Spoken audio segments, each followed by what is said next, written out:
পায়েল দিয়ে ওর বিয়ের মুকুট, গাছকৌটো, দুবারই বিয়ের কার্ড, যেগুলো থেকে কিছু অংশ আমি আমার মতো করে কাটিং করে নিয়েছি।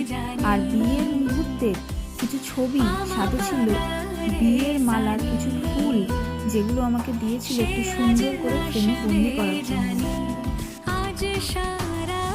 14x14 ইঞ্চির কাঠের ফ্রেমে করা এই কাজটি সারা জীবনের জন্য বিয়ের স্মৃতিচিহ্ন হিসেবে রয়ে যাবে।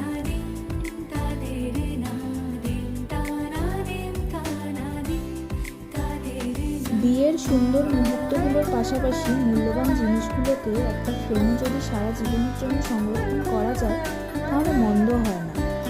এই কাস্টমাইজড করা ফ্রেমটা তোমাদের কেমন লাগলো অবশ্যই জানিও।